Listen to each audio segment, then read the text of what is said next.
Hello mes belles âmes, bienvenue dans cette nouvelle brève de couple numéro 15.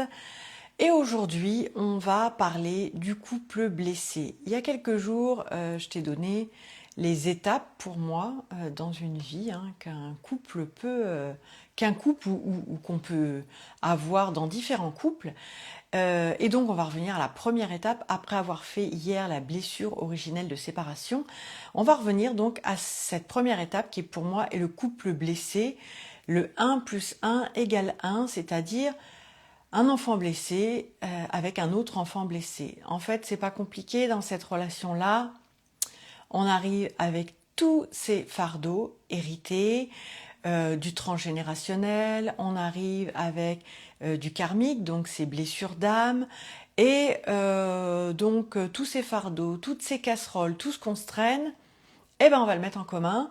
Donc ça va être la joyeuse soupe et donc ben, ça va pas forcément le faire ou dans beaucoup de douleurs.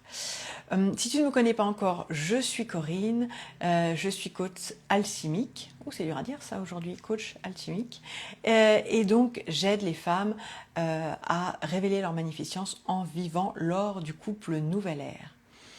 Donc ce couple blessé, eh bien c'est aussi dans notre incarnation des blessures d'âme avec lesquelles on arrive et qu'on est là pour conscientiser, libérer, et souvent on est tout de suite mis dans le bain, au parfum, puisqu'on arrive, on a choisi nos parents pour ça, et donc on arrive dans une famille bien souvent dysfonctionnelle, mais en tout cas en rapport avec ces blessures que l'on a donc à transcender, à régler. Et donc ça fait que déjà dans cette incarnation-là, c'est très riche quand on veut un peu travailler sur soi, parce que on a des blessures d'enfant. Donc moi je différencie l'enfant intérieur de la petite fille ou du petit garçon blessé. Pour moi c'est pas tout à fait la même chose. Donc le petit garçon, la petite fille blessée, c'est vraiment ces blessures qu'on peut avoir d'âme ou d'ego, parce que là aussi je fais une distinction. Pour moi c'est pas les mêmes, et donc que l'on est venu régler. Et l'enfant intérieur en fait c'est je dirais que c'est presque même l'inverse en fait, c'est l'âme d'enfant, voilà, c'est ça, pour moi c'est ça. Donc après bon, tout ça ce sont que des, je dirais, idées, pensées, concepts. En fait c'est pas tellement là l'important, mais c'est que dans ces schémas dysfonctionnels, où bien sûr ces blessures ça va résonner avec papa ou maman ou les deux, donc on va de l'enfance revivre en fait ces blessures d'âme. Donc bien souvent abandon, rejet, comme je t'ai dit hier, tout ça pour moi ça vient d'une blessure primordiale qui est la blessure originelle de séparation. Et donc en fait quand on va mettre tout ça en commun dans le couple, donc le 1 plus 1 égale 1, c'est-à-dire une espèce de fusion totale, et ben le petit garçon blessé, lui, il va aller chercher une mère dans ses compagnes, il va aller chercher une sécurité affective, il va aller chercher quelqu'un qui va pouvoir prendre soin de lui, quitte à ce que lui se déresponsabilise. Et donc, même s'il a eu une mère aimante, c'est vraiment ces blessures d'enfants, parce qu'on en a tous, qui vont avoir été comme des séismes, et donc dans sa vie, toutes les répliques vont faire qu'il va vraiment rechercher cette maman de substitution. Donc c'est un petit garçon blessé qui n'a pas coupé le cordon avec sa mère, et donc sa compagne. Donc quand il va être qu'avec elle, bon, à la limite ça va être la maman. Donc au début pour une femme ça peut être aussi rassurant, parce que on peut prendre soin, donc on va être dans cette nature un peu originelle de la femme, donc de prendre soin, sauf que on va vraiment avoir le rôle de la maman, Donc ça peut être tout lui faire à ce compagnon, ça peut être vraiment être dans un rôle infantilisant, donc peut-être même étouffant pour cette femme. Donc c'est là où déjà il va y avoir un déséquilibre. Et le problème aussi, ça va être quand la femme va devenir mère, parce qu'en fait, cet homme qui cherchait donc une mère de substitution, et ben du coup, quand il va y avoir l'enfant, l'enfant va venir dans la relation et ça va être comme presque comme un rival ou une rivale. Et donc voilà, ça va être des hommes qui vont être complètement perdus parce que ben voilà, leur femme n'est plus à leurs petits soins, mais il y a voilà, un autre être dont elle doit prendre soin. Donc voilà, donc ça va être de toute façon un schéma complètement déséquilibré au niveau affectif. Et puis on peut avoir la petite fille blessée qui va chercher, elle, donc un père dans ses compagnons, donc plutôt une sécurité matérielle ou financière ou une grande protection. Et donc là, en fait, elle va le laisser un peu tout gérer. Ça va être des femmes qui vont avoir des compagnons avec, par exemple, le compte en banque qui est donc à leur nom, mais c'est le mari qui vraiment connaît les finances, qui à la limite presque lui donne de l'argent de poche. Donc elle va même pas savoir quels sont les biens dont dispose le couple. Enfin voilà, ça peut être ce genre de choses qui, en fait, c'est toujours un des deux qui remet son pouvoir entre les mains de l'autre, que ce soit d'un point de vue plus affectif ou d'un point de vue plus matériel.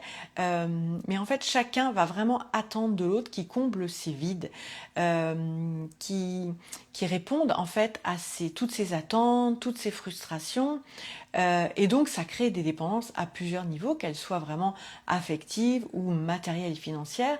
Ça peut être des femmes aussi qui vont s'arrêter de travailler. Donc, la petite fille blessée va revenir aussi en termes de perte de confiance en soi. Et puis, elles vont plus avoir d'indépendance financière. Et donc, voilà, si il y a des tensions dans le couple, elles vont rester en fait par sécurité financière. Donc tu vois, il peut y avoir plein d'exemples, hein. C'est un peu stéréotypé, mais quelque part, c'est pas si loin de ça de la réalité. Et donc tant qu'on est dans la jeunesse de la relation, dans la fraîcheur de la relation, tu vois, cette idée fusion avec l'autre qui est recherchée pour ne faire qu'un, c'est un peu la lune de miel, c'est un peu le côté magique. Et puis ensuite, au fur et à mesure, cette dépendance va faire que je ne suis rien sans l'autre. Je vais vouloir le changer pour qu'il soit un autre moi, hein, pour qu'il puisse bien m'obéir aussi. Hein. Il peut y avoir après des rapports de force qui peuvent s'installer dans le temps. Ou alors ça peut être les personnes qui vont s'oublier, se sacrifier, se renier au profit donc du compagnon ou de la compagne, pour être aimé, pour être accepté par l'autre, pour ne pas être délaissé ou pour ne pas déplaire. Ça va être voilà on va jouer le caméléon et on va s'adapter à l'autre, à son monde.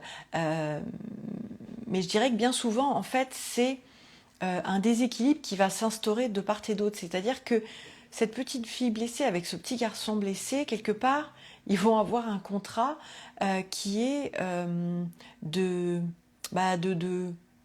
peu de rester unis dans la souffrance. Tu vois, il y a un peu cette idée-là. Et c'est des couples qui peuvent rester en fait très longtemps ensemble, tant que ils vont rester dans cette idée de je reste avec mes blessures, je ne prends pas conscience de mes blessures et je répète en fait les mêmes situations.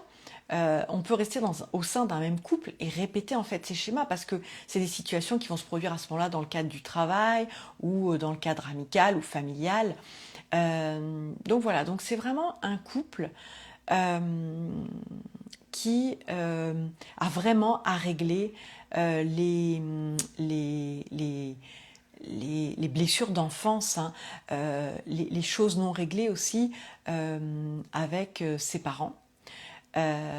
Donc ça peut être aussi des adultes qui restent encore très fusionnels avec leurs parents, Donc ça peut être aussi, on en parlera, des tue-l'amour dans le couple, hein. Ou bien carrément en fait qui sont complètement fâchés, qui les voient plus. D'où, tu vois, ces histoires de compagnes ou de compagnons qui sont en fait la substitution, hein, du père et de la mère.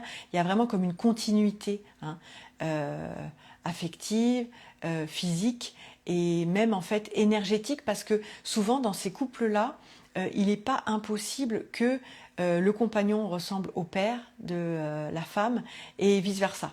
Il peut y avoir même, tu vois, des ressemblances physiques ou des ressemblances de caractère, tu vois, des choses comme ça, tellement en fait il y a pu avoir cette attraction, parce que dans ces cas-là on est vraiment dans la loi d'attraction, et coucou à tous ceux qui nous rejoignent, et donc il va vraiment y avoir ce phénomène d'attraction, c'est-à-dire que j'attire à moi un compagnon qui va donc se substituer à mon père ou à ma mère, enfin à mon père ou une compagne à ma mère.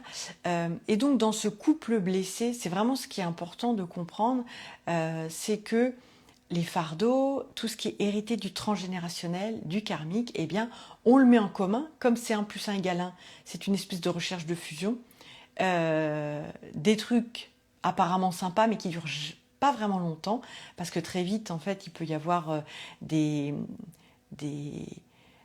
une espèce de distance qui s'installe, vraiment au niveau... puisqu'il n'y a pas de relation de cœur à cœur, donc c'est vraiment, comme je te dis, affectif ou matériel. Il y a une recherche comme ça de sécurité, hein, qui est pas à l'intérieur de soi. Et donc tout ça va être mis en commun, et il peut vraiment y avoir des grosses souffrances dans ce couple blessé, parce que quand on est vraiment dans ce rapport de ces 2 enfants blessés, c'est cet échange, en fait, tu vois, comme un peu une partie de ping-pong, c'est cet échange, en fait, de je fais résonner ma blessure par rapport à tout ce que tu me dis, tout ce que tu me fais. Donc c'est vraiment aussi des personnes qui vont beaucoup avoir des blessures d'humiliation, et aussi des tendances à se mettre en mode victime. Euh, donc ça va être vraiment, mais c'est pas ma faute, c'est l'autre, quoi. Donc il va y avoir aussi, comme quand on donne son pouvoir à l'autre, hein, une perte de responsabilité, souvent une perte d'autonomie, justement, qu'elle soit affective ou financière, hein. Mais c'est vraiment un couple qui peut vraiment durer dans le temps, mais il va y avoir vraiment un éloignement, il va y avoir une fissure qui peut finir vraiment en un truc très très grand, j'arrive plus à trouver le terme. Euh, Vraiment, on finit par vivre, je pense, ces couples-là qui durent l'un à côté de l'autre, mais certainement pas l'un avec l'autre. Et toutes ces blessures d'enfants qui pourraient être conscientisées et qui pourraient émerger, là, il n'y a aucun intérêt dans ce couple-là à ce que l'un et l'autre soit le miroir, puisse se les montrer, parce que dans ce couple-là, il n'y a pas vraiment de volonté d'évoluer. Parce que évoluer, en fait, ce serait ne plus pouvoir se poser en victime, ce serait ne plus pouvoir être dans cette recherche chez l'autre de cette sécurité maternelle ou paternelle, de cette figure maternelle ou paternelle. Donc vraiment, comme un enfant blessé, hein, qui peut vraiment... même si le père est défaillant, ou la mère, ça va être vraiment une remise en question de culpabilité, mais qu'est-ce que j'ai fait pour ça. Donc il va y avoir tous ces schémas-là dans ce couple blessé. Et donc comme je te le dis, au départ, ça peut être vraiment une fusion. Donc on est tout le temps ensemble, voilà, on fait tout ensemble, mais au fur et à mesure du temps, il va y avoir ces blessures vont être vraiment plus fortes, et vont créer un éloignement, en fait, des deux, puisqu'il ne peut pas y avoir évolution de l'un ou de l'autre, parce que sinon c'est la rupture de ce couple blessé, puisque ce sera plus la résonance, en fait, de ces 2 types de blessures. Donc voilà, c'était aujourd'hui, je voulais refaire le point en fait sur chacune de ces étapes. Donc voilà aujourd'hui pour le couple blessé où on met en commun toutes nos blessures d'âme et tous les fardeaux bien souvent transgénérationnels. Et puis la recherche un peu du parent opposé et l'échange de ces blessures d'enfants. Et puis on n'agit pas en tant qu'adulte, hein, on agit vraiment en tant que petit garçon blessé ou petite fille blessée.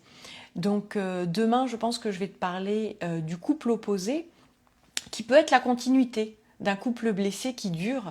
C'est-à-dire que quand la scission se fait, on va arriver dans le couple opposé où là c'est un peu la guerre des sexes. Écoute, je te propose de te parler de ça demain. Alors mon petit cadeau du jour, tu vois, j'ai pas vraiment réfléchi puisqu'à chaque fin de live, je te donne un petit exercice pratique. Aujourd'hui, ça pourrait être de savoir d'aller contacter en fait, que ce soit en méditation ou demander en rêve, contacter donc ton petit garçon blessé ou ta petite fille blessée pour savoir justement quelles sont ces blessures que tu as pu ramener dans ton couple.